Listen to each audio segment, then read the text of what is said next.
for the performance or non-performance for the performance or non-performance of any act or duty of any act or duty pertaining to your office, pertaining to my office, other than the compensation allowed by law. other than the compensation allowed by law. I further swear I further swear that I will faithfully discharge that I will faithfully discharge my duties as my duties as chairman or mayor of the city of Bethany, Oklahoma, mayor of the city of Bethany, Oklahoma, trustee of the Bethany Public Works Authority, trustee of the Bethany Public Works Authority, trustee of the Bethany Hospital Trust, trustee of the Bethany Hospital Trust, trustee of the Bethany Development Authority, trustee of the Bethany Development Authority, to the best of my ability. to the best of my ability. Congratulations. Thank you.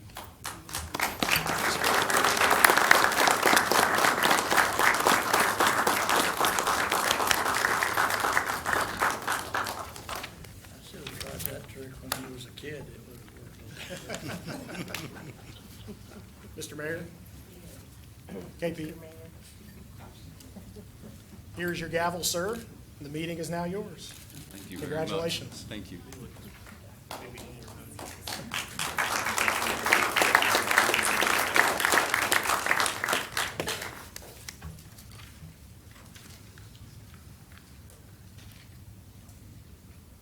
Steve, why don't you take your place up there too?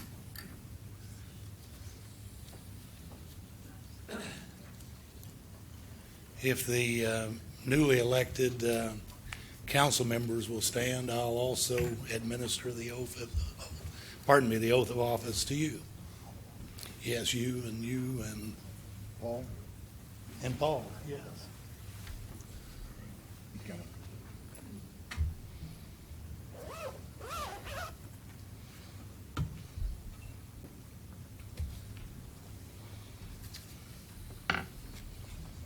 If you will, each of you hold up your right hand.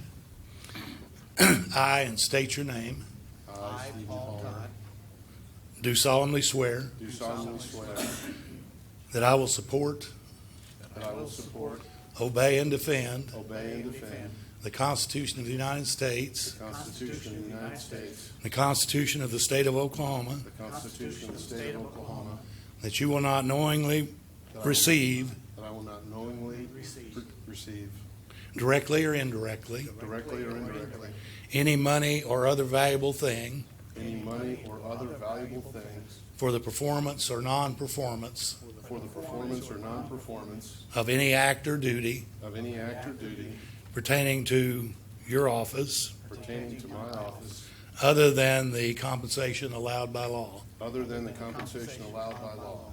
I further swear that, I further swear that I will faithfully discharge my duties I will faithfully discharge my duties as council member of the city of Bethany, as council member of the city of Bethany, trustee of the Bethany Public Works Authority, trustee of the Bethany Public Works Authority, trustee of the Bethany Development Authority, trustee of the Bethany Development Authority, and trustee of the Bethany Hospital Trust. and trustee of the Bethany Hospital Trust. Congratulations, you're official now.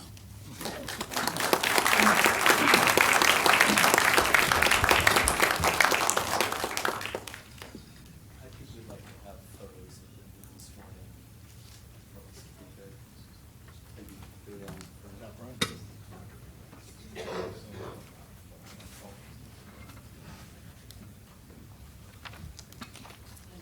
Hey, Mr. Mayor.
Let's see if we can get through this. Am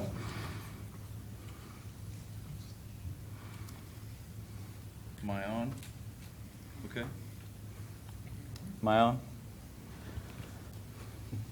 See if we can get through this without me messing up this council meeting completely.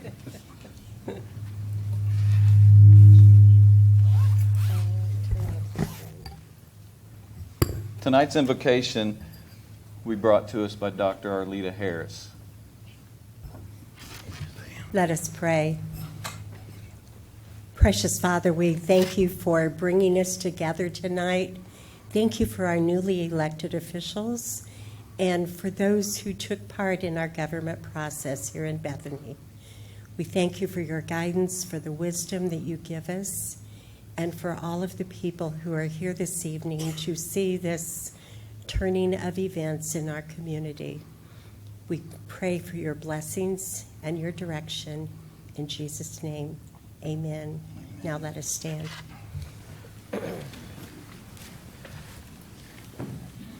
Tonight's flag salute will be led by Council Member Jeff Knapp's son, Wyatt Knapp.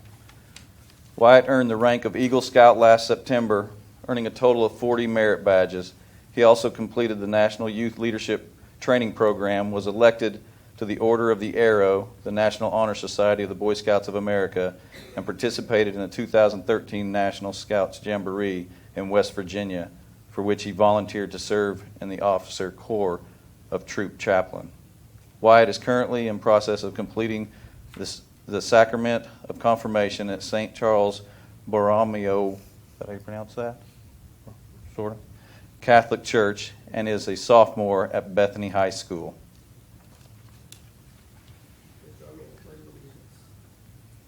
Pledge allegiance to the flag of the United States of America and to the republic for which it stands, one nation under God, indivisible, with liberty and justice for all. Thanks, Wyatt.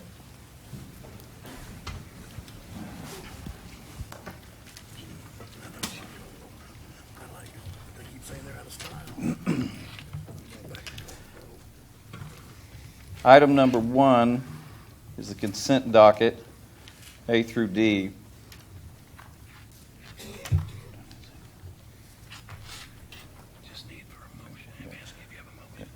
Do I have a motion to approve? So moved. Second. Do we have any questions? Thank you, Mr. Mayor. I have a question, and I'm not sure who to direct said question to, so I will just say to staff, you've got, on the cover page here, you have a real nice summation of the claims, and then followed by multiple pages of itemized and in very detailed, and thank you very much. But at the bottom of page 1 here, right at the very bottom, it says the claim is $107,000. And then if you go to page 11, it gives a grand total of all the charges, and it's $297,000. And I'm not sure how to, which one's correct, because if we approve this, which number are we approving, and why is a disparity between the two? And use the KISS principle. Keep it simple for guys like me. So which number is correct, and what number are we approving? JR, would you like to address that?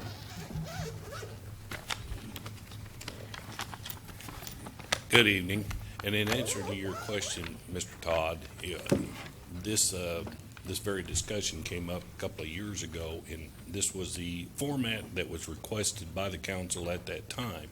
And basically what you'll find is that is just the total for one of those funds. And as we proceed on down through the other funds, the hospital trust and the Bethany Development Authority and the Public Works, those all get added in to summarize up to $279,000, I believe it is. Is that correct, Susan? So if this gets approved, which number gets paid, the $107,000 or $297,000? The total of all that you're going to approve tonight is the 200. But tonight, in this part of the meeting, you're just approving the 107,000, is that correct? Yes. Are you saying that some of those claims are for the other trust authorities? Exactly. And Some as of them we are go for through- the Public Works Authority, and some of them are for the Bethany Development Authority, and I believe they're broken out in there as well.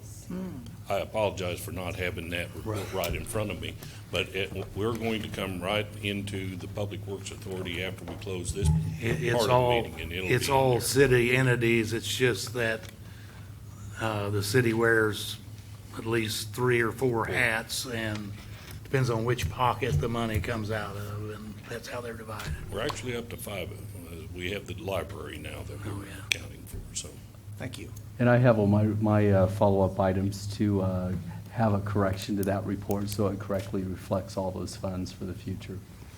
If I could add to that real quick, Mr. Todd, I like the old way too, because this report is thrown together, as my understanding, there was a couple of people that didn't like to see the generally accepted accounting principle report. They didn't like that.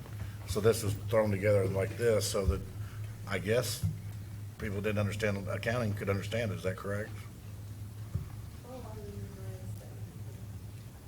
They thought it was confusing to okay all of the claims in one meeting, rather than having working I have no preference either way.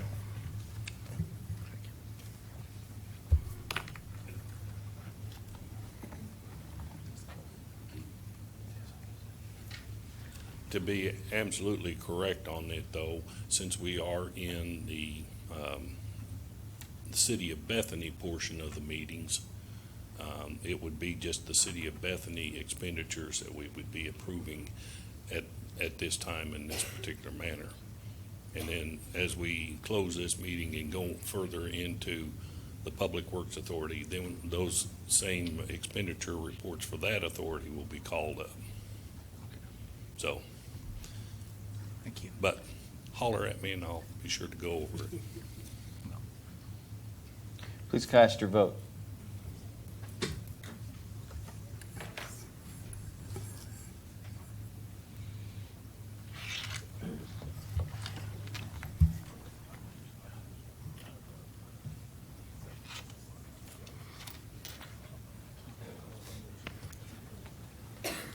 Just call Missy for this presentation. Missy Dean, yeah. Okay. Item 2, special presentation. Miss Missy Dean from the Oklahoma Municipal League for 25-year service awards, which will be presented to S.R. Hunter, J.D. Reed, and Mike Barber. Thank you, Mayor and Council and City Manager, for allowing me to do this.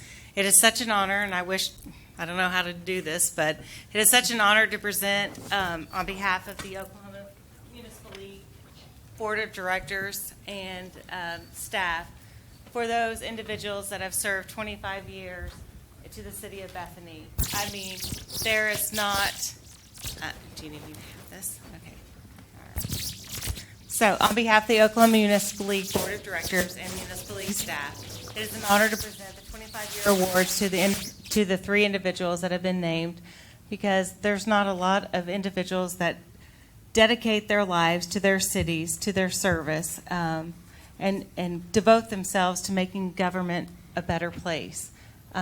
So it is really a privilege to have this honor to recognize each individual. Your names will be inscribed at the Oklahoma Municipal League in our Hall of Fame book that we have. So if you ever want to come by our office, you can and see your name. But at this time, I would like to call the 3 individuals up so you can receive a certificate and a pin for your service and appreciation of your 25 years to the City of Bethany. Michael Barber. He wasn't able to make it tonight. He was Okay. going out of town. Okay. John Reed. Congratulations.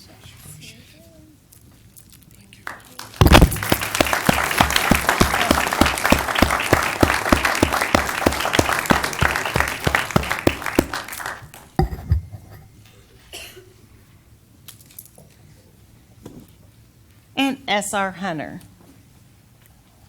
Congratulations. Thank you.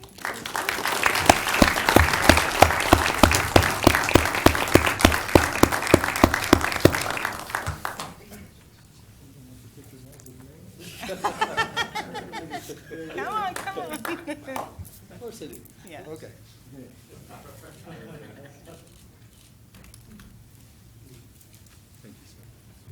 Thank you very much for this opportunity to congratulate you on your service. Thank you. And here's.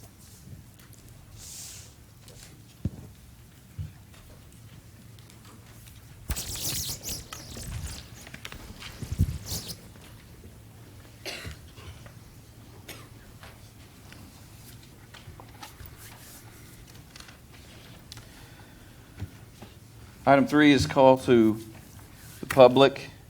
If there's anyone that would like to address the council, please approach the mic and state your name and your address, and you'll have 3 minutes to speak.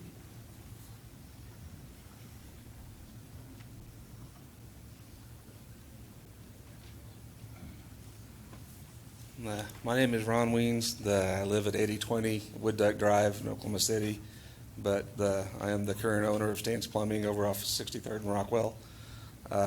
That's why I'm here addressing the council tonight. A little bit about myself. I was raised in Bethany. I've only recently moved. I love the city. For those of you that are familiar with Stan's Plumbing and know Stan Seaton, I worked there for 15 years. In November, he decided to retire, and I purchased the business. Recently, on the books is a proposed new ordinance to make. So whenever you buy a permit to do a job that requires a permit, that we have to come up and get a placard and go back and post it before we can start work. I love the idea behind it to help prevent the people coming in that are unlicensed doing work that's unpermitted and trying to sneak that by. The unintended consequence of that is your inspectors. It's like all they're looking for is the licensed trucks out there. Our trucks are painted, they're marked. We spend the money to let people know we're professionals. By having a serviceman have to stop a job, come all the way up here to get a placard, to go back, can take 20 or 30 minutes out of a job. That's a service call. That's another call during the day that we can't run because we're coming up here. That's basically, it's like finding me for doing the right thing. The unlicensed people, it's like they're driving pickup trucks with stuff in the back of it. And it's like anytime one of my trucks is on a job, city inspector is more than welcome to come knock on the door and say, "Hey, what's going on? What are you doing?" Anybody wants to stop by my shop and just say hi and find out what's going on, be more than happy to talk to them. But it's like we really should be working, I think, in my opinion, on helping inspectors and as citizens, driving around, looking for the old water heater in the back of a pickup truck with the new water heater box sitting in the trash can. I know electricians. I've seen jobs out where there's old wire and conduit out there, and it's some guy's van, and there's no markings on it. That would be some of my concerns, and it's some of that I think would be the unintended consequences of going forward with this ordinance. It's just my 2 cents, but I appreciate you listening to me. Thank you.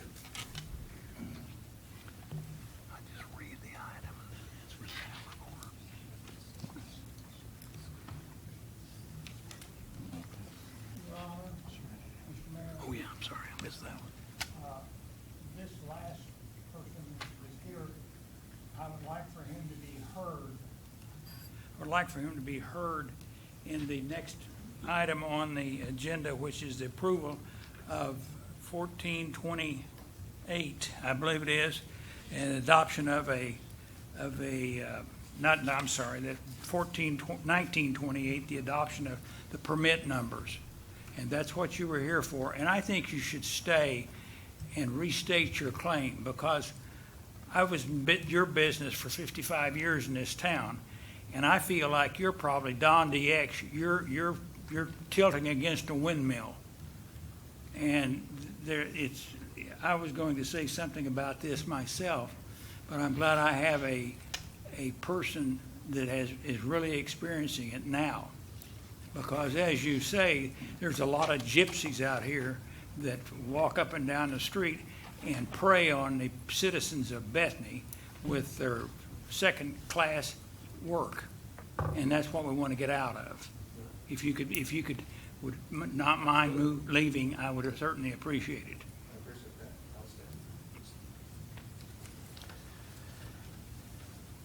Item 4 is the appointment of vice mayor.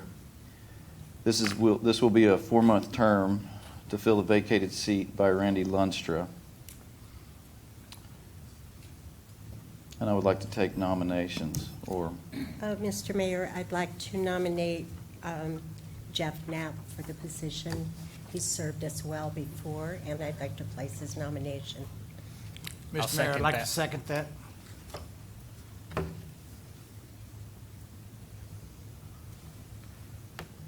are there any other nominations?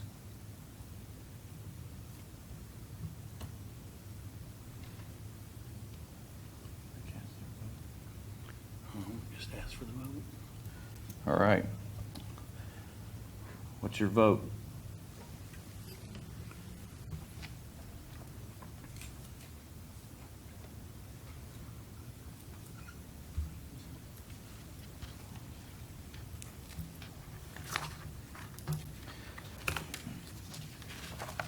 Item 5 is the approval of ordinance 1928.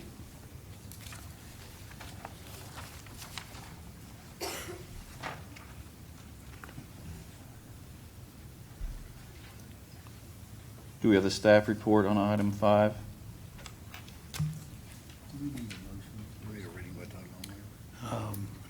It's optional. Okay. I think it'd be appropriate to have the staff report now. Okay. Okay, thank you all.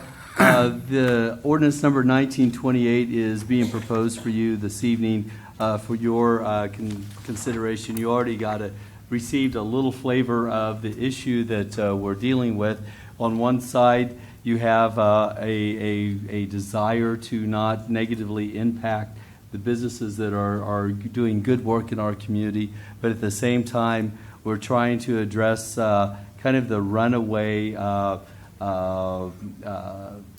past that we have had with construction going on without building permits, with other sorts of work that's being completed by those that were not properly licensed. The best way to do it, and I received a series of questions from one of our new council members today that I was able to respond to. Is this a practice that's in place in other places? I'm sorry, let me back up just for a second. Steve, do you have one of those flyers? Can you hold that up real quick? So what we're talking about, what this ordinance will do, is it'll require one of these building permits, the orange building permits that's very visible from the street, to be posted on any place that has work being done that's licensed by the city of Bethany.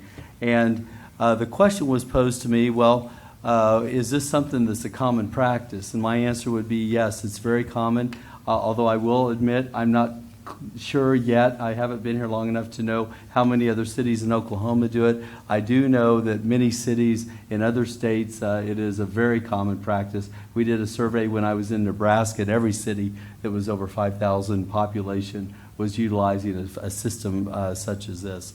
The question becomes, how far do we wish for it to go? The way it is currently written, it is not only just new construction, which to me is very apparent, that we should require some sort of posting so it's clear to the whole public, not just our city inspectors. And this is not just for city inspectors to know, it's for the whole public. So someone's driving by and say, oh, we'll kind of wonder what's going on over there. I see all this new frames going up, and you can easily see, oh, there's their building permit. They're building a new building. Or you have the opposite occur, which is, I was required to have a building permit for my accessory building that I put in. Why do they not have something posted on their property that tells me that, oh, yeah, they've been properly permitted? So those are the reasons behind wishing to do it. All of our city staff, not just our city inspectors, because our city inspectors are very busy inspecting the actual building projects going on, let alone going around trying to find those new things that are cropping up. However, we do have a full police staff. We do have public works that are on the streets every day.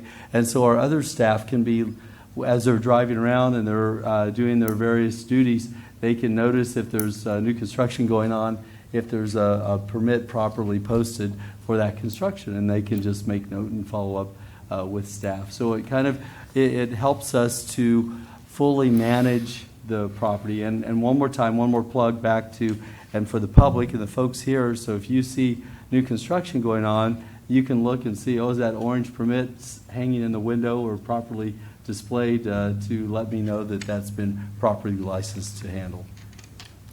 Question for clarification. Yes, ma'am. If it is a major demolition construction project, I'm assuming that every sub does not have to go get a permit.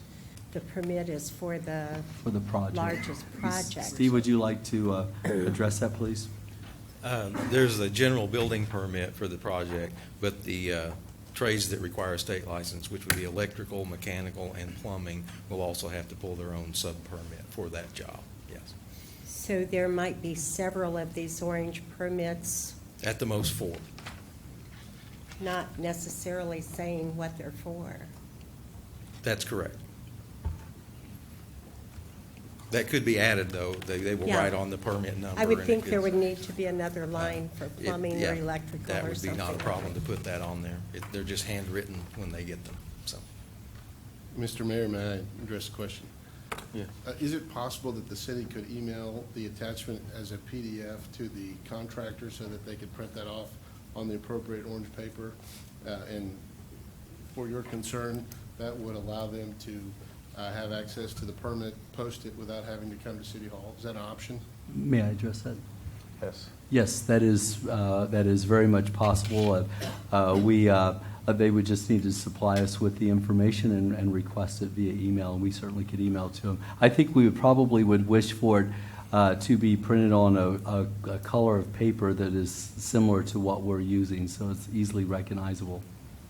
So for purposes of clarification, this 30-minute service trip could be avoided if you communicated with City Hall in order to allow that to happen. Only partially. You still, I have a 2-man office. If I'm dropping their jobs, there's nobody in my office to leave the office to get post this. You know, we also have a problem that I have worked with. The city of Oklahoma City has taken care of that problem. It's called a prepaid account. And the contractors would go in and send a check to the city of Oklahoma City, which would be put into a prepaid account for permits. And it would allow the companies that go out and they find out that somebody has something that needs a permit to be replaced can call into the city, and if you want to use this email type notification, then he would have that. He would also have that in his books, because we also know that by federal standards, you should keep all of your emails, and you would have a copy of that permit as well as a print off for your Bethany building permit sign. And I see that as a major problem also on new construction, because it's just a piece of paper and you have no place to hang this on a house that just has a piece of dirt out in front of it before they start construction. So do we require these contractors to build a box out there with glass to put it in to keep it from going bad? Good question. The first question is, the city does have a prepaid account for contractors. They can set that up, and adding the email feature would be relatively easy. So we do have that capability as well. So that shouldn't be a problem. As far as new construction on an empty lot, you can go to various subdivisions all over Oklahoma City, and you'll see these plywood A-frames standing out there with the permits notifications stuck on them, and they will be for each trade as well. So, yeah, that's fairly common in other jurisdictions as well. So. Can I address the building permit? Could you come up and speak with us, please? The towns of Oklahoma in the towns of Oklahoma, it is common to post building permits on a big project, remodel projects, the Nichols Hills, Oklahoma City. Most all of them require that. And then the deal with that is it's like, and then when we go out to the job, that we already know the scope of the project. So it's like, yeah, we can get our permits, they fax it over to us, or we can print it off, and we can post it when we arrive on the job because we already know what we're buying permits for, and we can start work. That's an ongoing project. Water service, the water heater, a lot of times call for a water heater. I have no hot water. Well, that can be anything from just a little thermocouple on a water heater to it needs to be replaced. Replacing a thermocouple doesn't require a permit. Replacing a water heater requires a permit. That's where, and it's like for every job like that to have to post, that's where you get into the problem. Not with the building permit and the sub permits that are below that. That makes perfect sense. Just to clarify. Would you be in favor of having a prepaid account here and be able to call in and have them reciprocate to you in a matter of minutes with a permit? We actually do have a prepaid permit. It's not quite as efficient as what I call it in. Sometimes I have to leave a message because they have one. Linda Lenicky takes care of most of that, and she does a great job. But anybody that knows her knows that she knows everything around here and how it operates, so she gets tied up sometimes. That's true, but would you object to, or would you know? Not at all. I'm all for anything that makes for more efficiency. Because as a plumber, you guys make a couple $100 an hour, and you have to take 30 minutes out to go buy a permit. The poor customer suffers $100 worth because you have got your bills to pay. Yes, sir. And like I said, we do have the prepaid permit. We do call them in, and that helps with the efficiency. Like I said, what we do away with that efficiency when someone's having to make a trip up here to go get a card to go stick on a door for every single permit we buy. The more the email, being able to send it in on email or even get a copy of it by email, because right now we get it by postage. They mail it to us whenever we purchase one, and so to be able to get that, not only to save the city money, but make it easier on us too. I'm all for that. I've got a question for you. Okay. Let's say if you had it your way or staff's way, if we just said, okay, no building permits, just go out and do whatever you want to do, that would hurt. Wouldn't that make it harder? It already does. That's what's going on right now. What I'm saying is if we require permits and you've got shade tree, I'll call them, people that are just in the back of the truck, they got a hot water heater and they're, they just got out of jail, or whatever. Right. And they're putting a hot water tank in for you. That's not your competition. I mean, if they don't have a permit, the people, they're not going to get permits because they probably don't have a license anyways. So it's just like when we had the roofing permits licensing come in, everybody with a ladder was a roofer. And it got rid of some of those people that shouldn't be doing plumbing work. Right. And we do have a license system in place that the roofers didn't have. And what happens is with the gypsies, it's like my overhead goes up if we go this way. I have to pass that on to somebody. But most cities do require this. Huh? Most cities all require plumbing permits for major. I have no objection to buying plumbing permits. I object to having to pick up an orange placard to go stick on every door first, because that's time that my guys aren't earning money. That's time that I can't go run another call. I have to pass that cost on to somebody. That's going to be the consumer. Well, the gypsy comes along. He's now even cheaper than he was before. If he doesn't have to get a permit. And he's not buying a permit. Doesn't have a license. He doesn't pay any of my overhead. He's probably not insured. No, I'm on your side completely. But by having permits, it makes your competition harder to operate. I think it's not the permits that's the problem. The problem is requiring somebody to make a separate trip to put this on the door. 90% of the city doesn't go put it on the door. We call into Oklahoma City and buy a permit, and you have it there. And if they go out and look at your job, and they call back in and say, "Do you have a permit on that job?" And they're holding your guy at bay for another 30 minutes. The customer's probably going to be charged for that. Right. And that's what's irritating me about the total cost of some of these service calls. We're getting plumb out of reason. And if we're trying to add to this, we need to take away from it so they can reduce the cost to the citizens of the city of Bethany. Right. what do you think the purpose is of me coming and getting I've got the I permit. can tell you one reason I know of. Okay. And it's not to punish you or anything like that. Because I've seen Shade Tree plumbers, and C.R. Shelby Plumbing's been in Bethany for 100 and whatever years. But I've seen guys take where the carbon monoxide comes out and do nothing. Yep. And you read in the paper, they're dead 2 days later. Right. The people that own the house are dead. This orange card has nothing to do with permits. This orange card is asking me only to put this on the door so anybody that drives by knows that we bought one. The city knows I bought one because they have my money. There's a piece of paperwork that says I bought a permit there. City Right. inspector is always, I have a licensed truck. It's obvious I'm there. They're more than welcome to come in and say, hey, what's going on? What are you doing? Hey, you need to get a permit for this. Okay, fine. Or do you have a permit? They can call into the city. It's like, hey, I'm at this address. Is there a permit bought for this? I agree with you 100%. Efficiency should be at maximum. I don't. And this just adds inefficiency. Other than building permits, which I agree with. It's like anytime something's as large of a project that it requires a building permit, every sub should know before they get there pretty much the scope of what's going on, and it doesn't take away anything to add your permit to that list. I have a question, if I might, please. And I'm not sure who to address this to, perhaps to staff. On your proposed thing here, you have a date.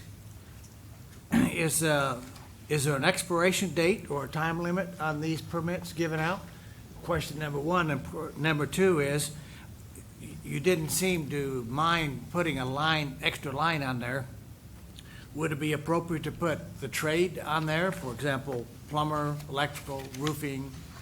Is that? It is on there. It is designated by either a P before your permit number, an E before your permit number, or a mechanical before your mechanical number, and if it's a roofer, it's an R. It's already there. Didn't know that. And yes, they do expire. 6 months is the amount of time that we allow on our building permits. Thank you. But did I understand correctly, you were saying earlier to Mr. Shire's question that if we did this via email, then that would allay your concerns about the time? It would help it be more efficient as far as you don't have to mail it to me. I get the permit in the on an email that I can print out. If it is a building or remodel type deal, I can print it off. I can give it to my guy. Hey, this is what we're doing today. You can put it on the job. The service calls that turn into a job that requires a permit, that's a different story. And Mr. Shirey knows what I'm talking about. With the no hot water and it turns into a water heater. I've been there many a time. And it's like, that's where, it's like, we're not talking about building permit where you know up front what the scope of the job is. The scope of the job's changed while you're on the job. So now my guy has to leave to come to City Hall or to my office, if it's coming in that way, to get it, and then go back and post it. That's what I'm saying is that's going to add cost that is unnecessary for me and for my customers.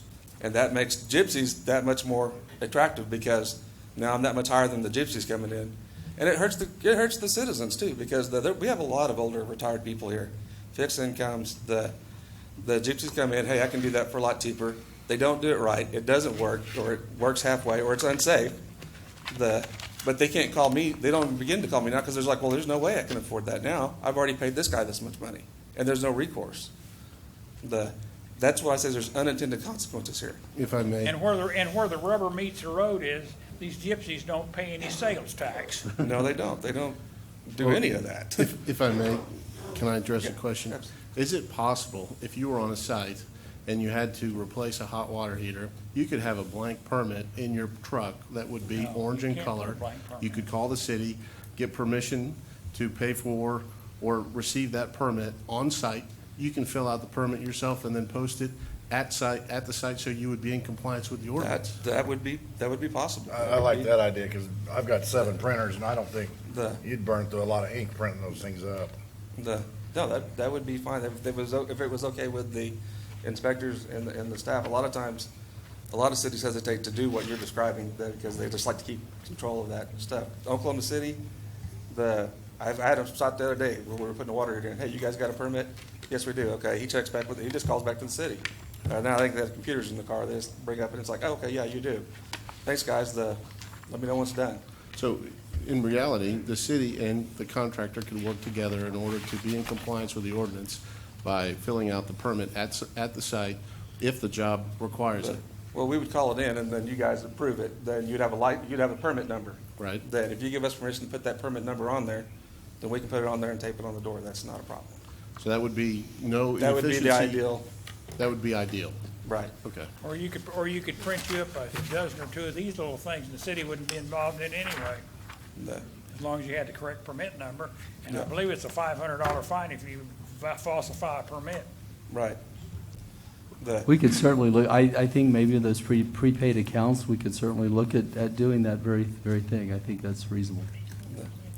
Absolutely. The one thing I don't want to get lost, because the intent of this, I do feel really strongly about, which is stopping the gypsies. I think for the police officers and for the other city employees, learning what to look for. I'm sure your current inspectors could also help out with that, because they know what to look for. They see the same thing all the time. I have about 21 city licenses around the state of Oklahoma, as you probably have more than that. And no other city do the trades post permits. Construction general, yes, for new construction and possibly some additions. But our business, my business, is primarily service and repair. Sometimes that does require permits. The licensed professionals we're calling in, we're buying our permits. We're in marked trucks. We're getting our permit.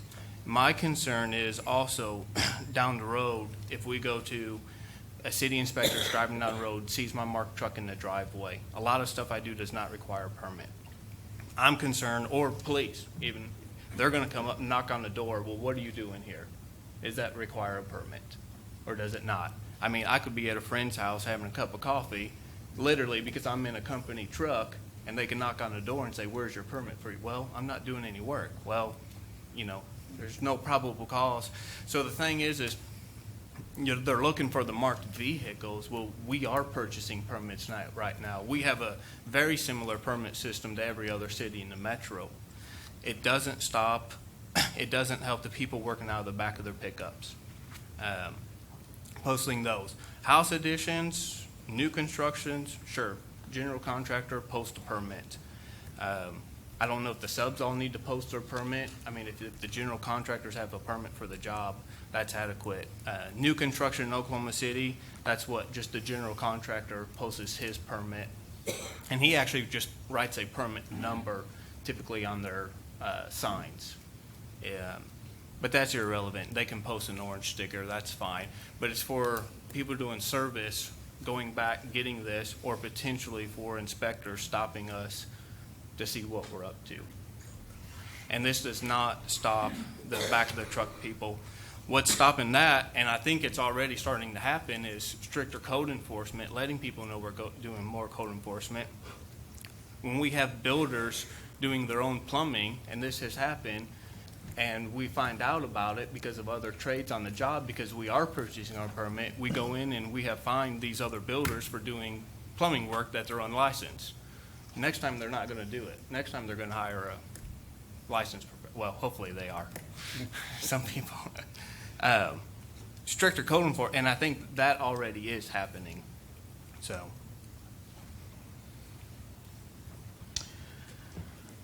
Thank you. The only thing I would have to, as far as we're talking about like redoing some stuff and improving that, if there was a hotline or something that guys knew they can call, hey, I'm just letting you know I see this going on. Because we do plumbing, but I don't do heat and air, I don't do electrical. It bothers me when I know that stuff's going on. There's two ways to do it. You can do it anonymously if you want to, the Mayor's Action Center online. Yeah. You can file a complaint right there. You can pick up the phone and call City Hall immediately and say, hey, these people are, blah, blah, blah. They're putting a hot water tank in with nothing. And it might be something we want to put out to the residents too, if you see something going on. Because it's like, I didn't know, and I'm pretty involved in it. Mr. Mayor, if I may make a comment. I think the intent of the ordinance is sound, but it needs to be clarified related to the ability of the contractor to contact and communicate with the city. And as provided, it doesn't specify those instructions. So I'm a little rusty on my Robert Rules of Order, but I would make a motion to table approval of this ordinance until the next city council meeting, at which time it can be presented with the specified information that we've talked about tonight. Second. I would second that immediately. May I offer a comment before we vote on tabling? If you all could provide us with a little more direction on what it is that you would like to have. I'd hate for us to keep tabling this because we need to get something in place. At the very least, I was hopeful we could get something in place for all the new construction that we have going on and at least be able to have the authority to require posting for those. And then the other, excuse me, if there's better solutions or maybe we don't address it for now, that could be added at a later time. So I might just throw that out for your consideration. And I think we may be in agreement that we just have posting tonight for new construction or additions and not for your trades. And when do you propose going back to the trades? Well, I'm not in favor of the trades posting. It's a little bit more work for the trades, but it also is a lot more of a feel good for the people that are having the work done. Well, we're getting permits and the inspector shows up and checks their work anyway, which is a feel good for the customers, yes. You bet. Yes, but that doesn't affect, we are purchasing permits now though. And our inspection fees, when you look at our revenues, are up because we're enforcing more. More people are getting permits now. If you all would be so inclined, I might throw out the idea based upon what Mr. Palmer was just suggesting a moment ago. If you were to consider deleting out of paragraph A, I'm referring now to the ordinance itself. The ordinance itself, paragraph A, it ends with the words including but not limited to electrical, mechanical, plumbing, and roofing projects. If you were to make a motion and strike that language, we would accomplish what we were discussing just a moment ago of getting the new construction and construction projects. You're saying section A down to the comma after city permits. Yes, starting there, starting at the comma, then strike the rest of the sentence. Starting after that, that's Starting at including. okay. Does that include all the reasons for this ordinance? And would you go along with Mr. Palmer? Mr. Palmer, would you go along with having a 2-week delay to bring this back so that we could have a comprehensive plan written? I would like to get it done as soon as possible. I think the revision proposed by the city manager is acceptable in my mind. My concern is that there needs to be a specified subsection related to the ability of the contractor to contact the city in order to obtain the permit by email or electronic means. That's the only problem I have with this proposal. If he would like to submit that, I'd withdraw my motion and resubmit it to the council. We can handle that procedurally. It wouldn't necessarily have to be in the ordinance if you'd like. Mr. Cox has helped me work through this, and I will rescind my motion and now make a motion to approve ordinance number 1928 as revised. I'll second that. Okay. Before we do that, Did you use the word revised? before we do that, we need to have a motion to read the ordinance by title only. Or move that we read the motion by title only? Second.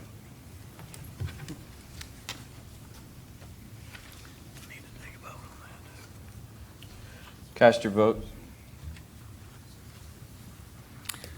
An ordinance amending Title I of the Bethany Code of Ordinances by adding a new Chapter 12 pertaining to required posting of permits in an outdoor location under certain circumstances, establishing conditions and location for posting of the permits, providing for repealer and severability, and declaring an emergency. And if I understood the revisions to the ordinance, that was delete from subsection A, the end of that sentence, which says, including but not limited to electrical, mechanical, plumbing, and roofing projects. That's my understanding of the revision. In the, And- in and the the- reading of the title, you said outdoor location, you meant outdoor visible location. There was no change there, right? That's in the title, yes. Yes, okay. The issue on the contact between the contractor and the city, I believe is more of an administrative matter that can be done by the city manager and community development department and putting that together. And I heard them say that that was within their possibility, so I suspect that's what will happen. But does that carry the rule of law with it? Well, as much as, I mean, some things have to be delegated to the city manager and his staff, and that would be more of an administrative matter, I think, rather than a policy matter for the council. That's the motion you need now.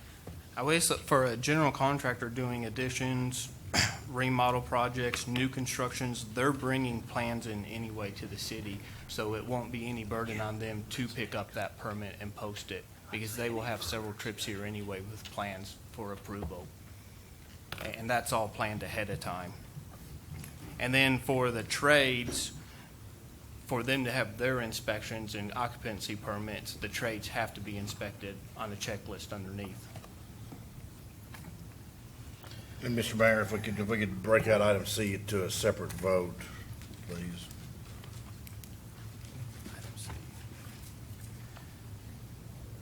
Unless they would really leave What, us. item what now? The emergency clause. Oh, yeah, that comes up later. Oh, okay. The next item, Is there any other discussion concerning this ordinance? I'd make a motion to approve the ordinance as proposed. that'd be sections 1 through 3. Need a second. Do we have a second? Second. Cast your vote.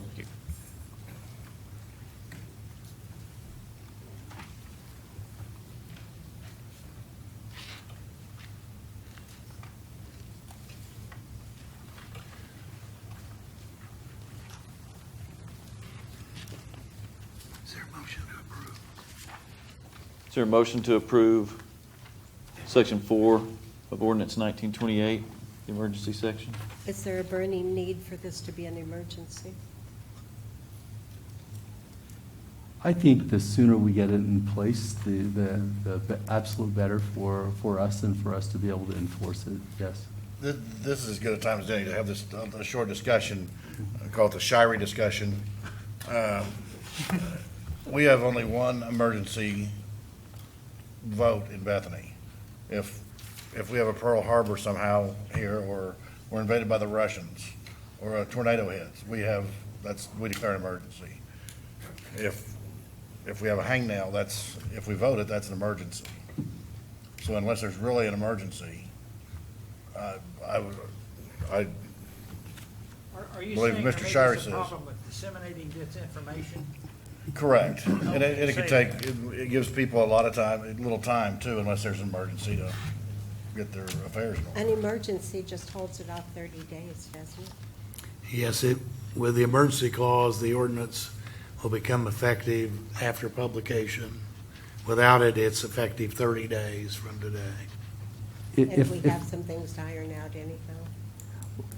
I think we're ironed out as far as when it comes to actual new construction. I think that if I might offer a different perspective, that there's different ways you can look at the word emergency. True, emergency you might think of as you've got a fire in the house and everybody get out immediately. But another way to think of it is how soon do you want it enacted? Do you really want to wait 30 days for this to go into effect? And I think it's maybe a semantics thing of what we call it. I think that deciding if we wish for it to go ahead and go into effect as soon as we can, or is there a reason to delay it? Maybe even look at it that way. I would suggest that getting it in place the sooner the better. Steve, Caton, do you have any comment on that? Yes, a little bit. Mr. Cox has done a really good job of recruiting police, fire, public works, meter readers, and people like that to be on the lookout, and now citizens as well. And we get a lot of calls from people saying, hey, there's somebody working over here without a permit. The sooner we can get the placards out, the more efficient that's going to be, because we do have a lot of people that have a lot of work to do, and every time we get a call, we have to stop and go check and see if somebody has a permit. If the placard was out there, that would immediately take care of that kind of a call. So is it a killer deal if we don't get it for 30 days? No. But it is, as soon as possible would be a good answer. So. Well, we've actually been doing this placard for, 3 to 4 months now? They And haven't I had have the- purchased them, yeah. picked them up, They taken them haven't to had the the job. force So of we law really, behind we them. are doing this now. We are trying to hand them out and get voluntary compliance, yes. Mr. Mayor, I think we call that time is of the essence. So I would like to make a motion to approve Section 4 of Ordinance 1928. I'll second. Was there a motion and second on that item? On the emergency? Yes. Okay. Yeah, you'll need to vote on that. Cast your vote.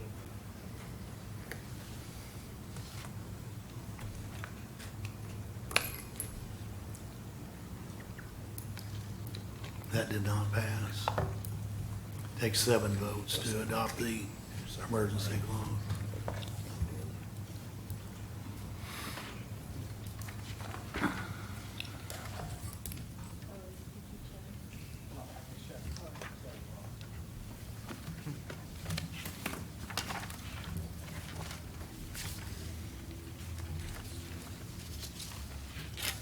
Thank you for getting your consideration on this item tonight. We'll get it in place in 30 days.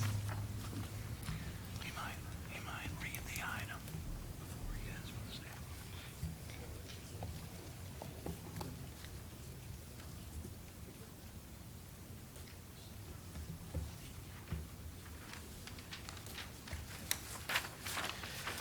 Item 6 is discussion and possible action regarding the direction of the 2017 Bethany Freedom Festival. I did not receive any additional information on this, so I don't know if JD? I can make a decision. I'm getting ready to hand it out now. I'm sorry. We were working on this until this afternoon. As soon as it gets handed out, I'll walk you through what we have put together. You need a front page. There should be one for everyone. Did everyone get one? Okay, very good. If you'll indulge me, I'll kind of walk through this document that I've handed out, and it's provided for some discussion for today. So we're halfway through February now, and staff is becoming increasingly busy in preparation for the Freedom Festival. I had mentioned that to you all before, and we have new members now too. We are really ramping up the amount of responsibilities and duties and timeframes of staff. And so as we kind of look to the festival and the draw on the great loss of employee time that is going to require, caused me to give pause to consider this, the festival and the event. And I wish to bring it forward to you all tonight for your thoughts and guidance. For years, the Chamber of Commerce hosted the event, and then they identified it as being a big loss for their entity, so they withdrew from it, and then the city has picked it up and run it for several years. There are many facets to the festival, as everyone knows. So you have the parade, there's a carnival, there's vendors and daytime activities, and there's also the fireworks show. All things considered, the hard dollar losses to the city have been quite substantial. As you can see on the chart on page 1, those losses have ranged, and this is just hard dollars, does not include the overtime soft dollars of staff. In 2011, we lost $14,000, and then it ranged anywhere between $20,000 and $25,000, upwards of $30,000 for 2 of the last 3 years. We provided, I met with our staff, a number of our different staff. Some of them are here this evening. And we identified pros and cons. Some of the pros include we have very positive experiences for children and for the community.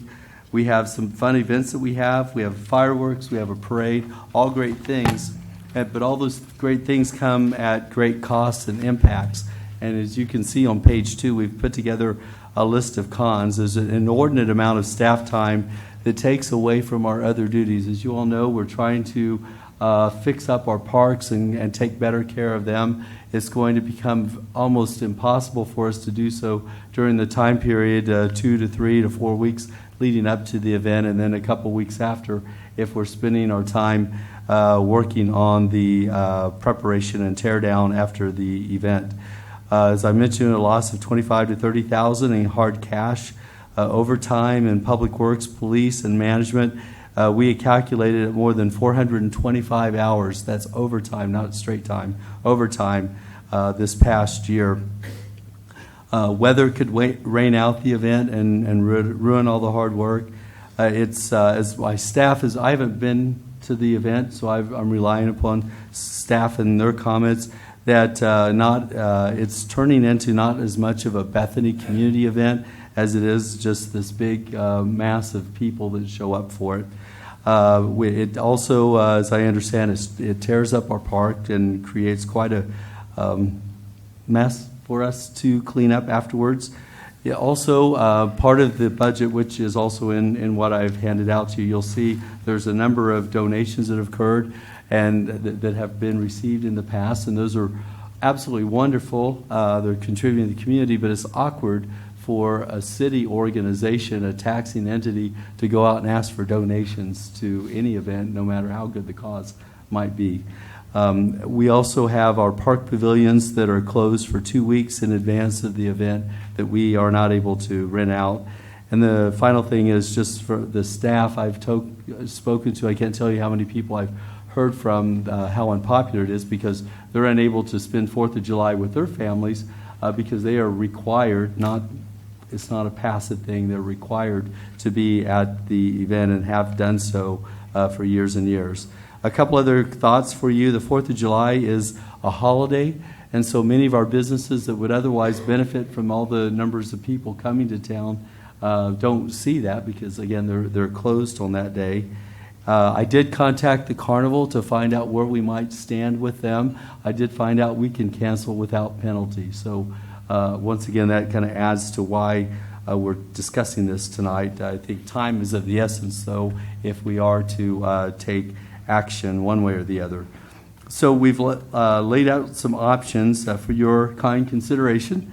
One option is to keep it as it previously is, and you'll see kind of toward the bottom of the second page, we've included some costs. So we're estimating the losses again this year will probably be in the ballpark of $32,000, and that again does not include the soft dollars of all the overtime costs.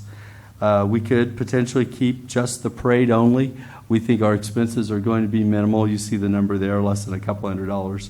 And all the spreadsheets are there for you as backup. Backup behind the numbers that are here on this page. We could potentially just do the fireworks only.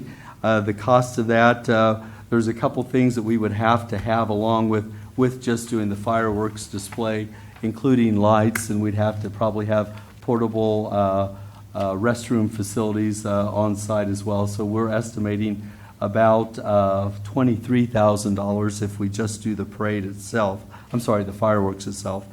If we were to only do the carnival, we think that we'll have a loss of a little under $500. Again, there's just a few things that we would have to buy or provide as a result of having that, but we would also benefit, as you can see. Let me restate that. That wasn't quite clear. We will have some expenditures that we will incur, such as portable restrooms and trash and toilet products and light towers, but we also gain the revenue from our share of the carnival, and that will net out probably a little under $500 is our estimate right now. And then the final option then is, the next to last final is just to do the daytime only activities, and that's probably our least lucrative option for us to consider.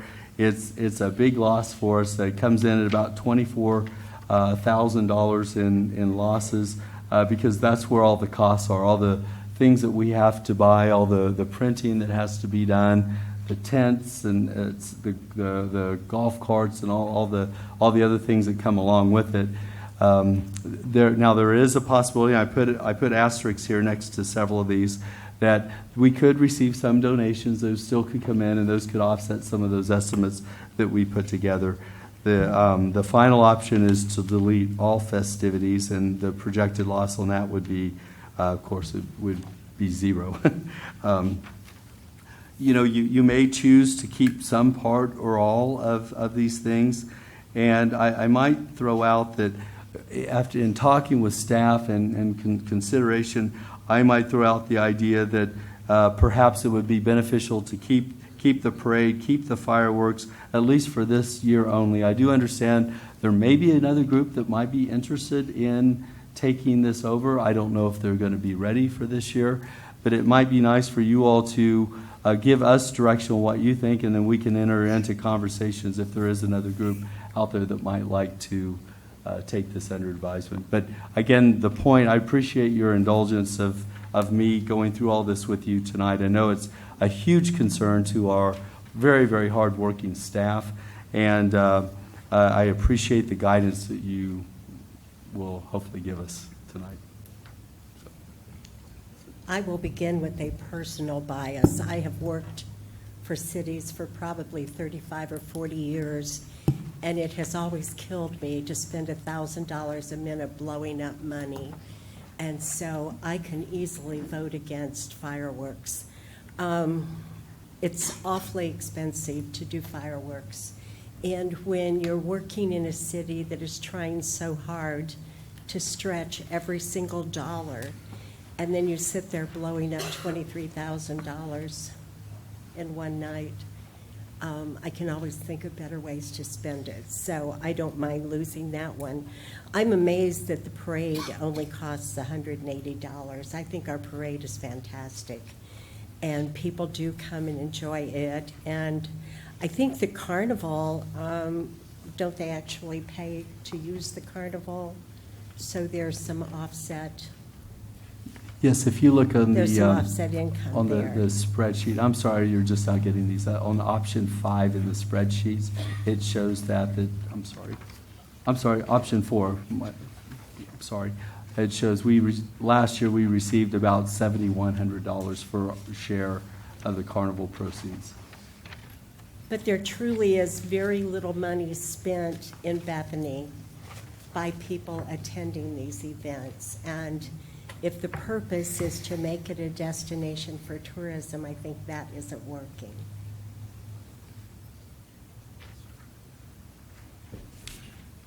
I thought several years ago, we used to have a person or a group of persons that contributed totally to the fireworks show. Have we lost that?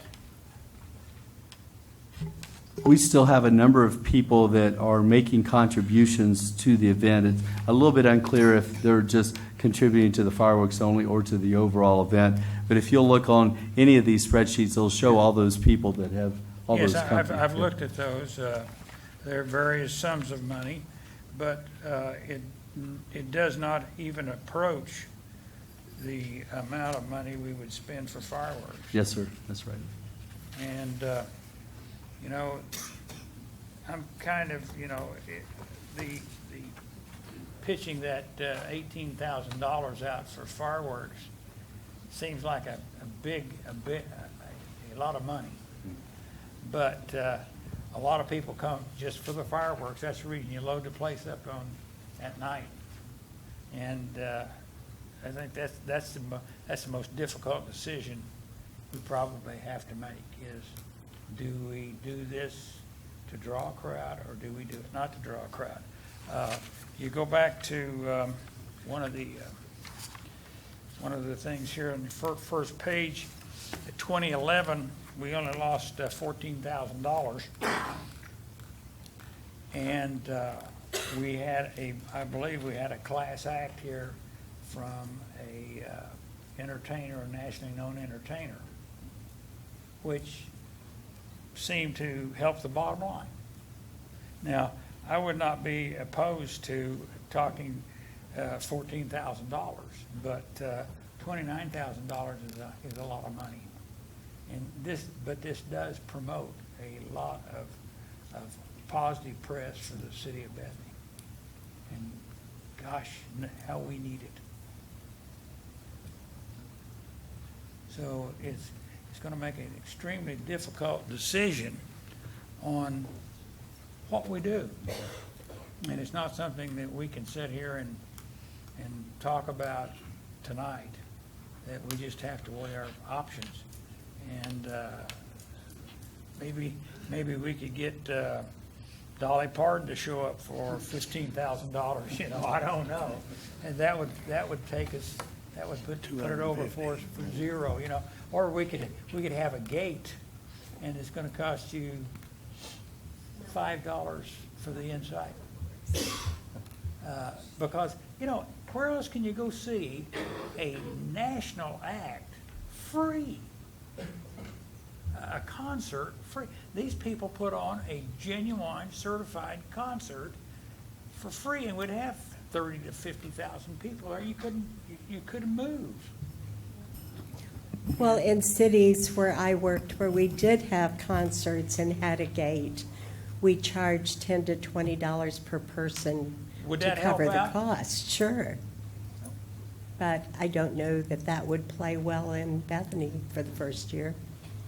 And it might be hard at this stage to No, get you couldn't hire a first-rate act at this late date to come in. My wife used to do this for a living, and you had to be almost 9 months out to get on that. If there's a motion, So I don't know, as to direction of the city manager. that's just some thoughts that I have. I would, as tight as we are on money and the way things are looking, we would be better off spending that money on something rather that we could substantially see after July the 6th. Mr. Cox, is this an actionable item tonight, or is this more a ponderable? Actually, it's both. It's written so that you could take action if you so desired. It also is written in such a way that if we just wanted to have discussion and come back, we could do that too. But Mr. Cox, for the record, I have 4 beautiful children, and we enjoy 4th of July in Bethany, Oklahoma. It is a draw. It is an event that we look forward to, especially the parade and the fireworks.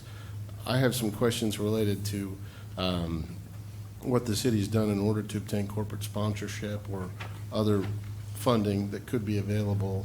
Maybe that wasn't done in a timely manner, or maybe it should have been done. But I think that I've several questions I'd like to address that I'd like to get some answers, and then maybe consider this at a later date.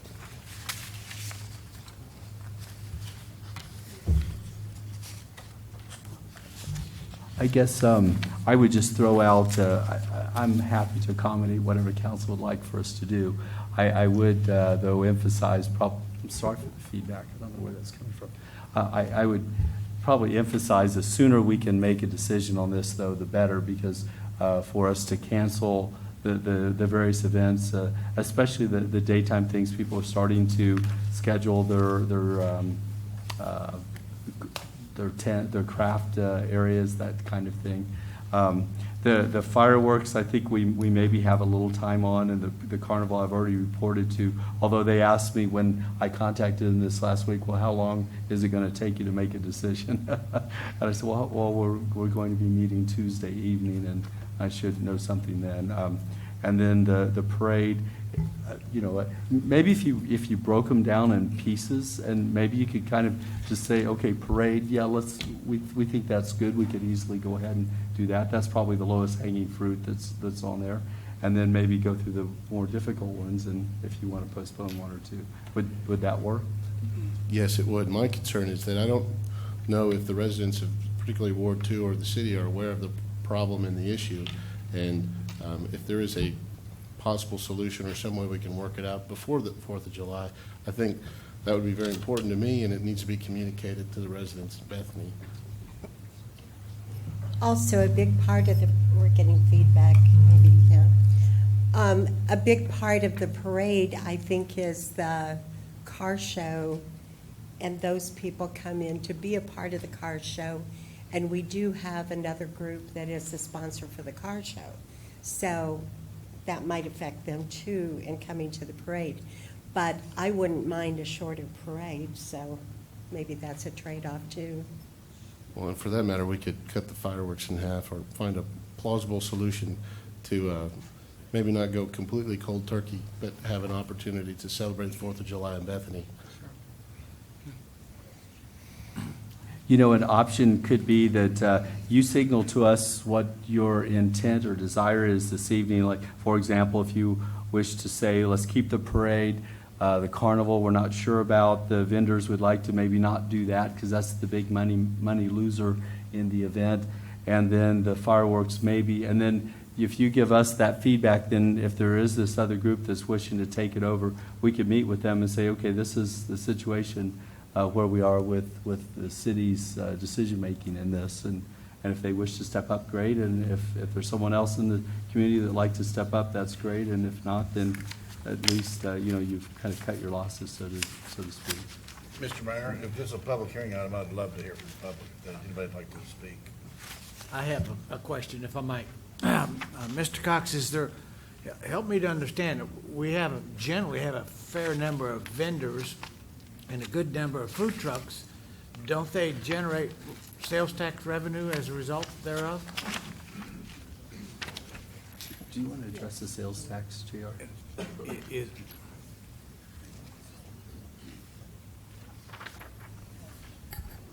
Yes, they do. I don't have those numbers with me tonight, but we could certainly pull those up for us. If I had, I'd have to have a complete list of all the vendors, which would be easily come by. But yes, they are required to file sales tax. But I think it's safe to say, the sales tax revenue that they generate is going to pale in comparison to our losses.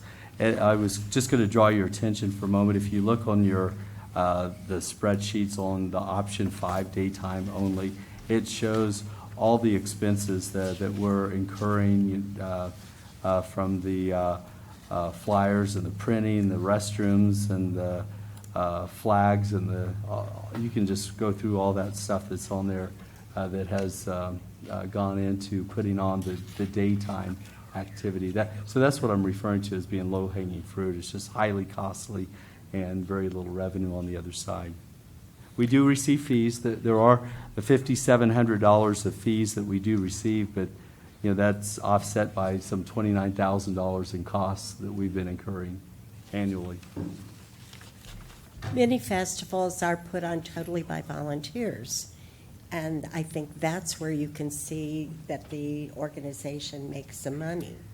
But here, our city employees are getting time and a half, double time, Yes. for the work that they're doing, which they don't really enjoy doing. And then it's taking them off the job in other times. And I know, Linda and Marla must work 6 months out of the year on the things that they do. And so having this event put on totally by city employees is very expensive for a city to do. Are there any citizens that want to approach the mic and give their input or their thoughts on this festival?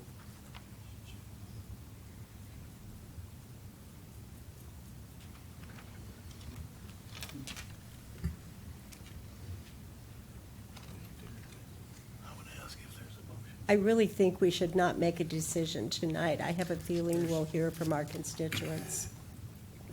I think the city manager's suggestion was that if there are one or two things you want to do, go ahead and give him guidance on that and then continue the item maybe to your next meeting to look at the other items.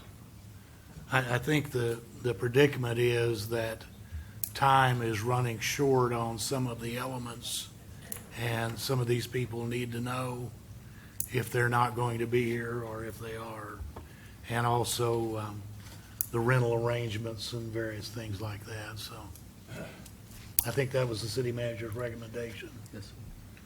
I've got a comment if I could, Mr. Mayor. There's a lot of people that spend a lot of time promoting the city of Bethany as a family-friendly, family-oriented city. A lot of people, I think Randy would say if Randy was here, that not all the employees don't like working on it. Some do. I mean, a lot of them don't. Some do enjoy working on it. But to me, what Mr. Shirey said, this is our one advertisement a year, 30 grand a year. It's 2 or 3 thousandths, expense. If a business spent 2 thousandths of their dollars on advertising, they might as well do no advertising. But this used to be argued about whether it was the largest open air family event, and finally it's definitely the largest open air non-alcohol event with a large fireworks display in the state. And it does give us a chance to show off our city. And there's a lot of families, a lot of church groups that come from all over the place so they can get away from the drunks and the people that are causing trouble. I can't even remember trouble. I'm sure we've had a little bit. Phil Cole could tell me, but we just don't have a problem like that out there. It's family oriented. It's good. It's the cheapest advertising I think we can get for our buck. I think there's other revenue streams or other benefits other than just a hard dollar line. I just don't think this is the case. You can look at a spreadsheet and measure what the value of that is. To have the largest open air family celebration of the 4th of July in the state, it's a pretty good claim for a landlocked little city of Bethany to have. But if the citizens, don't think it's worth it, the times are changing. But I think you'll find that the citizens like having the big fireworks display. If you're going to cut the fireworks display down to something real small, you might as well not have it. Go big or stay home. But for $30,000 out of the revenues that we receive each year, and we used to advertise a little in the newspaper and things like that, but for the thousandths, the fractions, the pennies that it costs for the benefit the city gets, I think it's well worth it. Well, what you're saying is, you're charging everybody that lives in Bethany $1.50 to show up to the Family Fun Festival. No, I'm saying they That's charge 20,000 people, it's costing us $30,000 $30,000 on the deal. I'm That's saying still you're charging $100.50. But here's the point that I must make, is we have a starting place that Southern Nazarene University allots us. We gotta have a place to land this craft, because we just can't, chop it off in the middle of nowhere and say, turn around and go back down 39th Street to Bethany when the parade is over on 39th or 36th. We end at the largest open air park in the state of Oklahoma, Eldline Park. Yeah. That's That's where we true, celebrate that's 4th of true. July. The other option is, I feel that the option that we have, I believe it's number 2, that we spend $444, and that's what it costs us. But there is a lot of residual cost that the city is not assuming that we're paying, the time and a half, the inconvenience of the employees that have to work at that time. That's worth something. Although, if we take $29,000 back, we might be able to offer some sort of a stipend to the rest of the city employees. Mr. Mayor, I'd make a motion to approve the parade for 2017 and discuss all other items between now and then at the next meeting. Do we have a second? I'll second that, but I have a question before we vote, if I may. Fireworks, the large expense of the fireworks, and I don't know if you have this information, this might be the company that does that. If we, let's say, for example, we cut the amount of fireworks in half, is the expense in the actual fireworks, or is it also the production crew that does that? Or? We spend about $4,000 on the sound system because they're set to music. So that's That's part of the expense. And then, of course, we have to have light towers out in the area too, because we have crowds there and have to have it lit. So 18,000 of that 23 is for the fireworks themselves. And So that- fireworks cost about $1,000 a minute. So our fireworks are 17 to 18 minutes, basically. And another thing is that people come fairly early during the day. I mean, they've got the parade, and then the carnival is out there. And then it seems like there's a lull. And then finally at, 10:55 or something, we have fireworks. So there's nothing going on in between. And so maybe we could drop the fireworks, I don't know. I think I have a pending motion. Would you like for me to? There was read a that? motion and a second. My motion is to approve the parade for 2017 and then discuss all other options to be addressed at the next city council meeting. And it was seconded. I'll second that again. Cast your votes.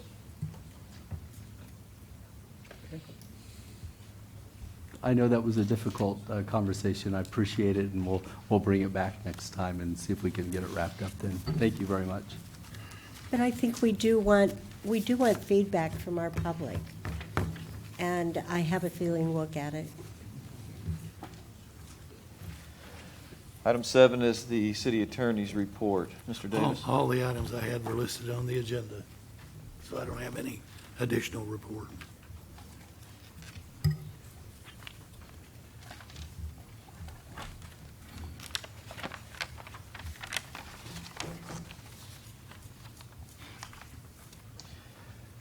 Item 8 is the city manager's report. Thank you, Mr. Mayor. Welcome aboard, Mr. Mayor, and new council members. I look forward to working with you all. I do have a few quick updates for you. We have continued our work on the comprehensive plan. We are working right now with the entertainment of a company called IBTS. They are a not-for-profit organization that has a contract with the Oklahoma Municipal League. And what they do is they assist cities in a number of areas. One of those areas is in municipal code.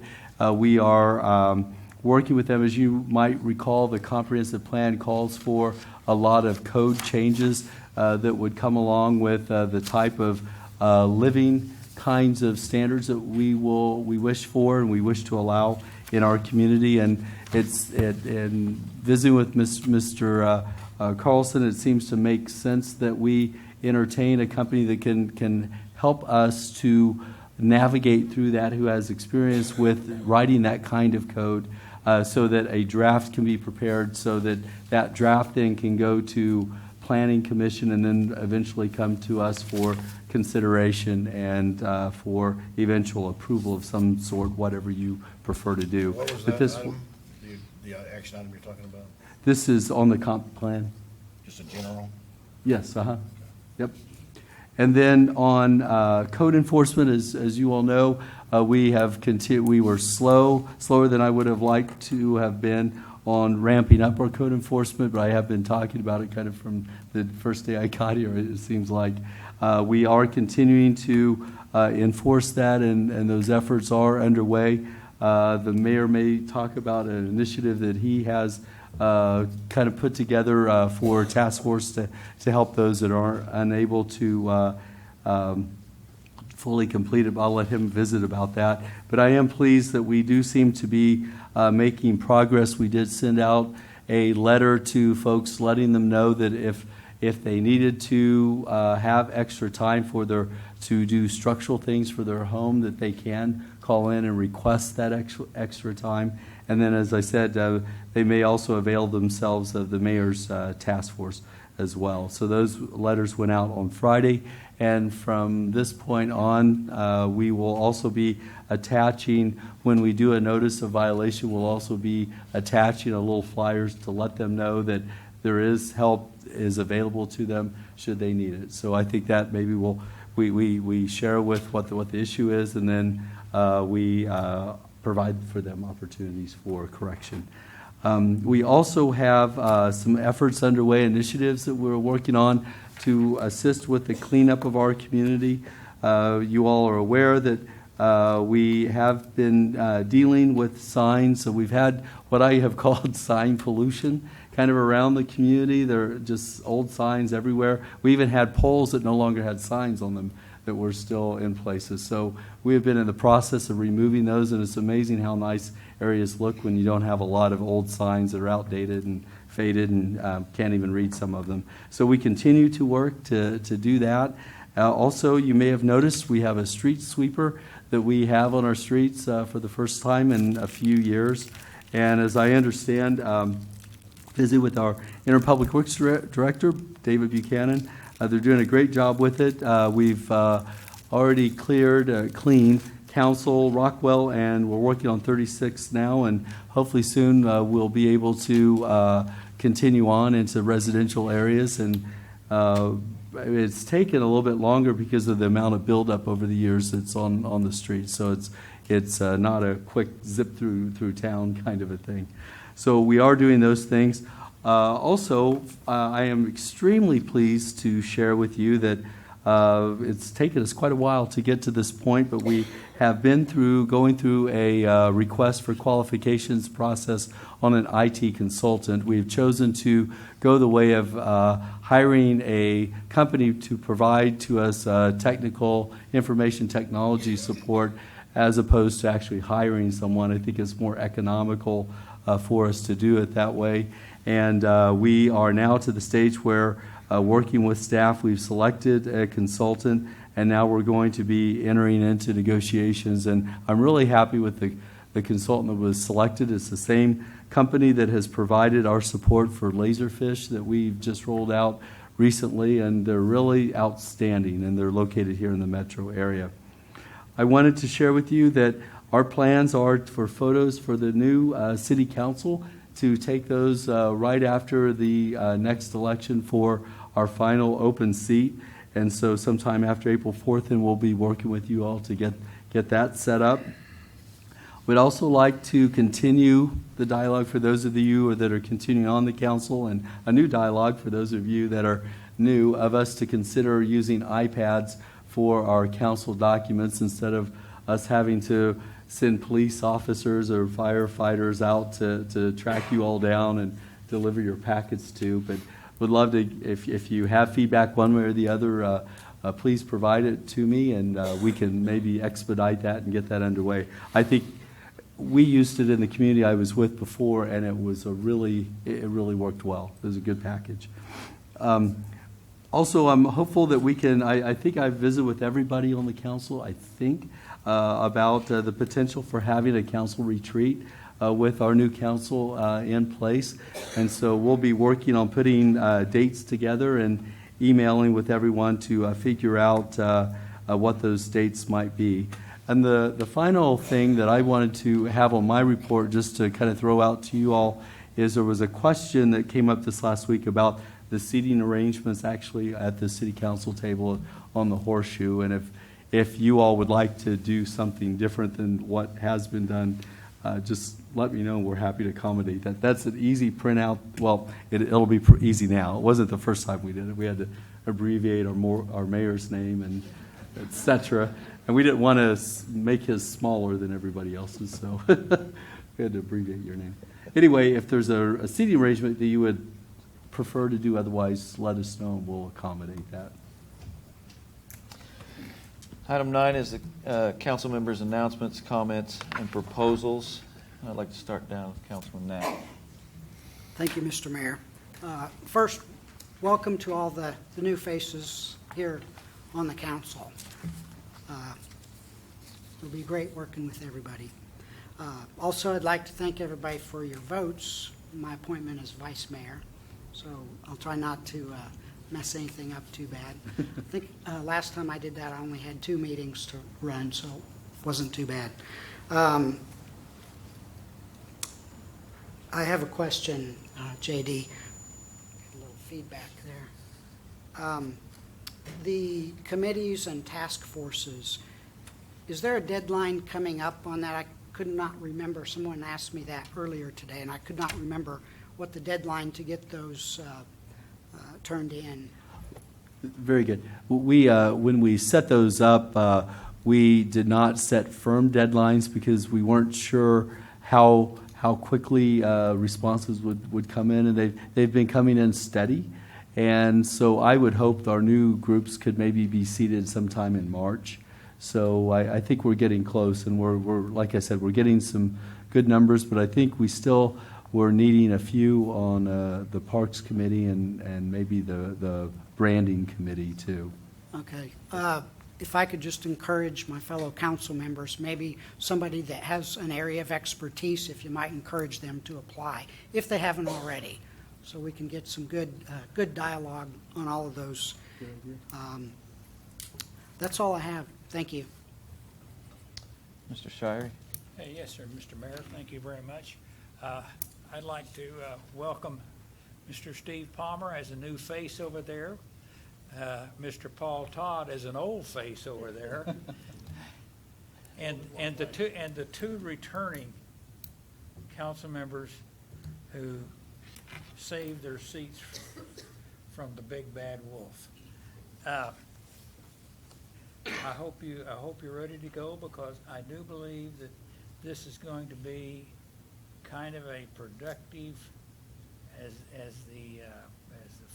the state legislature, a period of time. And I think we need to get something done and get moving on it as rapidly as we possibly can, so that we can point back at we've got something accomplished, and the people who elected us or sent us back here will know that they have done the right thing. That's all I have, Mr. Mayor. Thank you very much. Mr. Herron? Thank you, Mr. Mayor. Just like to welcome Mr. Palmer, Mr. Todd, Mr. Westmoreland. It's exciting times up here. And one other thing to mention is filing for the vacant seat of Ward 3 starts tomorrow. It is tomorrow, Thursday, and Friday. Mr. Moore? Thank you, Mayor. I just want to welcome the mayor and new council people. It's an exciting time in Bethany. Bethany is a city on the rise. We're stagnant in some areas, other ways where everything, all projections look good. Just want to make another comment on the Freedom Festival. To get that 1-year advertisement, I was just thinking about SR and JD. Some people do have a misperception of Bethany, and they get to meet our policemen and meet our firemen, and there's some really neat guys that are policing fire out there, and employees. I mean, they just get to know a lot of the people that work that make Bethany what makes Bethany special. And there's a lot of people that will come to that Freedom Festival from Tulsa, from Sapulpa. They'll come over and they'll check it out during that Freedom Festival. And like I said, 99 times out of 100, it's all positive, it's all good, everybody's friendly, no alcohol, no drunks running around there. And it's just, it's a good, I think it's the best celebration of the 4th of July in the state. And I don't know I don't know of any fireworks displays that actually turn a profit. I mean, those are usually just expenses incurred. And when if you look at the intangibles that we receive from it, for that one-day advertisement, it's priceless. And it's talked about all year long, too. And people come from all over to come to that Freedom Festival. So just remember that in our deliberations. And welcome. It's a good time in Bethany. It's an exciting time in Bethany, full of change, and we'll keep moving forward. Thank you. Mr. Todd? Thank you, Mr. Mayor. I would like to just take a moment to say thank you for all the votes that we received, and I'll do my best to uphold the traditions and honor your votes. Thank you. Dr. Harris? Unfortunately, I have a lot to say in a voice that may not make it. But I want to congratulate the mayor and new city council members, and I look forward to working with you. I also want to recommend taking down the signs of the former mayor and city council members. I know, Brian, you'll hate to hear this, but we keep taping over and taping over and taping over, and they're just looking really tacky, and we really do need new signs. And so as we get a new logo advisor, do you know the signs I'm talking about? As we get a new logo advisory committee, I think that would be good for them to work on. I'm sorry, what signs are we talking about? The ones that say, "Welcome to Bethany," and they have the mayor and the two Oh, council okay, on the streets. members, Okay. yeah, street signs. The Bethany Library is on the move this week. It closed on February 19 and will reopen at the DeVille Center on Monday, March 6. So be sure and go visit them. And while we were doing the preparations for expanding the pond, we found a stone that reads, "In memory of Brett Holloway, veteran artist, poet, and musician." Excuse me. That marker was near a tree in Mendenhall Park, and we don't know who it belongs to.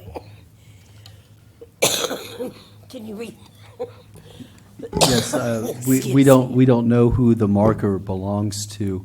I did contact former council member Kathy Holloway, and she did not know the person, was not familiar with it. So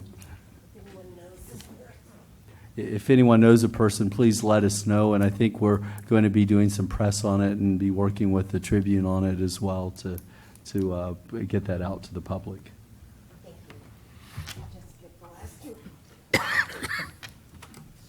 Mr. Palmer.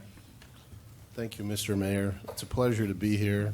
I never formally thanked my wife and family for all their support in the election process, so I'd like to do that formally.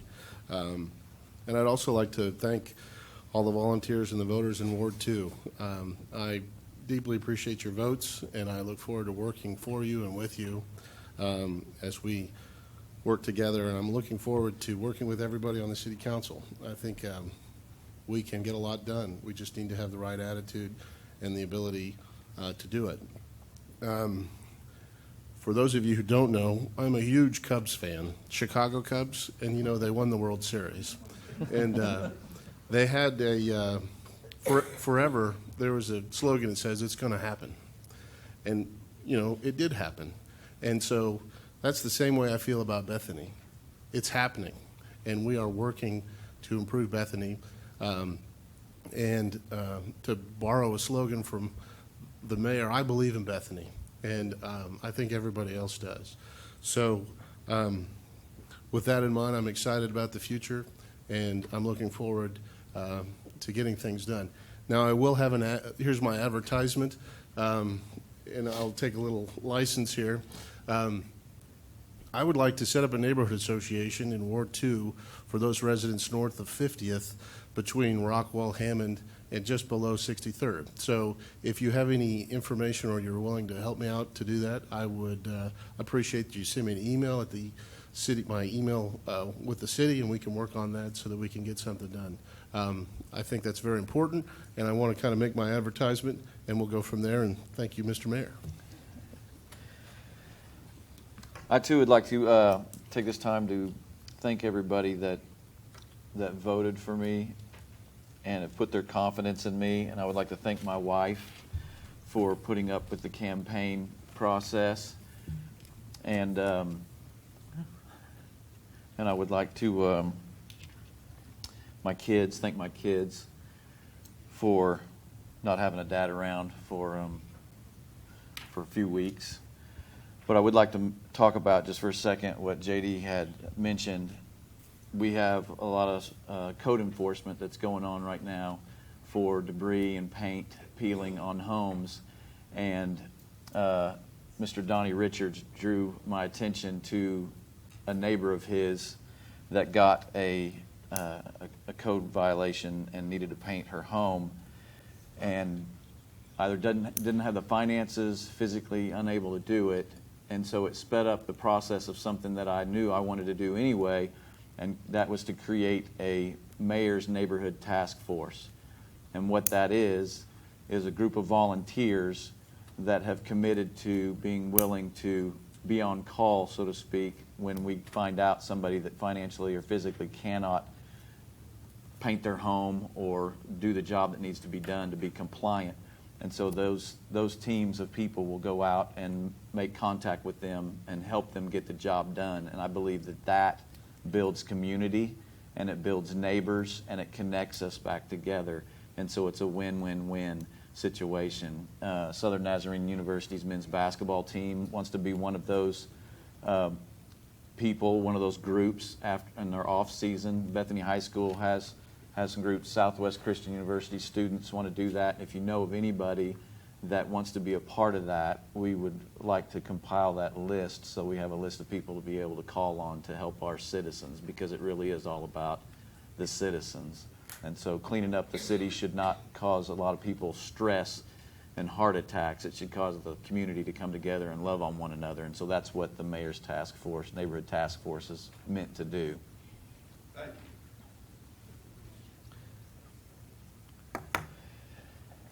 Item 10 is new business. Does anyone have any new business? It's not new business, Mr. Mayor, but I've got a question. JD, is there a logo advisory committee? Yes. Branding. I'm sorry, yes, we have a branding and logo committee, yes. Is there any way we can get reports on these committees? I had no idea that there was a logo advisory committee. It has a different name. It's branding and logo. If we could be updated on all these committees, maybe I'm just. Yeah, I'd be happy to. Today I didn't go through the whole list, but I've been trying to keep those updated. But we have 4 of them. We have a Parks and Recreation and Arbor Committee. We have a Cemetery Advisory Committee Task Force, and as I mentioned, the branding and logo. I'm drawing a blank on the 4th one. None of those have met yet. That's correct. We're waiting. We're recruiting for those task forces to be seated. What was the genesis of that committee or task force? Of which one, sir? Of the logo task force. Well, taking a look at the branding of our community, it's more than just the logo; it's the brand. And you might recall when I reported about it, when you all approved it, or those of you that were here, was that what is the identity of our community? What do we want the world to know about Bethany, or think about Bethany when they do? And how do we brand that? And how does that get carried over to our signage that we have in our community, the logos that we wear, all that type of thing? So the idea behind that is that they will go out, they'll research it, they'll put together, they'll vet it out, they'll put together a recommendation, and they'll bring it to you all for approval. Thank you. Did I answer your question? Yeah, if we just be updated on when they do start meeting. Well, it'll come back to you all for appointment to the committees. So that'll be the next thing. And as Councilman Member Knapp was asking earlier, I would anticipate probably March. I'm hopeful, fingers crossed, that we'll have enough to you all be able to place people in those committees. One of my concerns was you hear about these crazy stories. I didn't know if somebody complained about it in God We Trust, or if that was the press was because. No, although you might recall when we did talk about that, the seal, it's not a logo. We don't have a logo currently, to my knowledge. We have a seal, but the seal does have companies that no longer exist in Bethany. One that we happen to be suing. Yeah. True. There's a lot of logos or seals with things on that don't exist anymore, though. The other thing I wanted to mention before I ran out of air, while we're establishing these advisory committees, I recommend that we appoint a charter review committee. Several things in the comprehensive plan are going to require changes to the charter, and other requirements were suggested during the recent election. For example, there was talk of term limits, fewer city council members, representation at large versus representation by ward, having to resign from the council in order to run for mayor, the 12 units per acre. These are all in the charter. And so if there was a charter advisory committee or a charter review committee, they could be looking at all of these issues when it wasn't during an election period and maybe spend a year or so just looking at the charter and seeing if there are changes that need to be recommended as a whole, not just one thing at a time.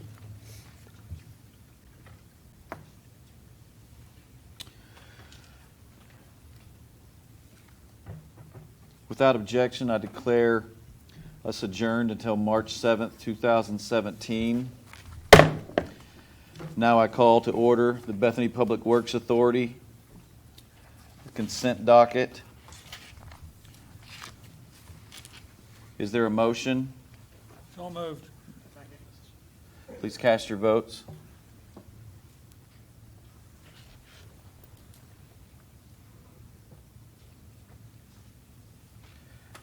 Is there any new business? Without objection, we will be adjourned until March 7th, 2017. Now I call to order the Bethany Hospital Trust consent docket. Is there a motion? So moved.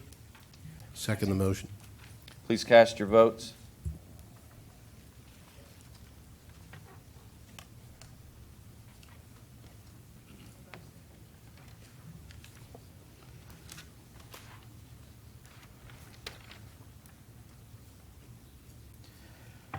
Without objection,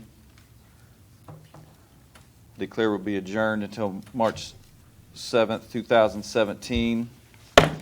Now I call to order the Bethany Development Authority consent docket. Is there a motion?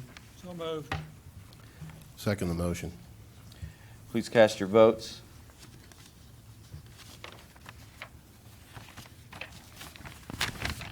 Is there any new business? I might like to make one point to Mr. Todd.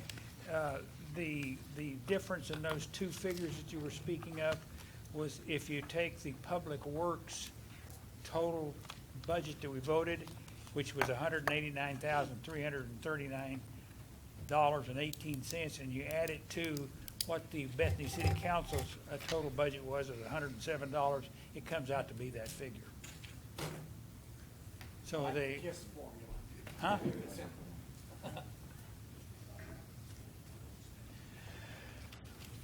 If I could say one thing before you adjourn, the newly elected council members, be sure you sign your oath of office and acceptance of trust documents. I think they should be in front of you. Be sure you sign those before you leave. Without objection, we'll be adjourned until March 7th, 2017. This concludes tonight's meeting.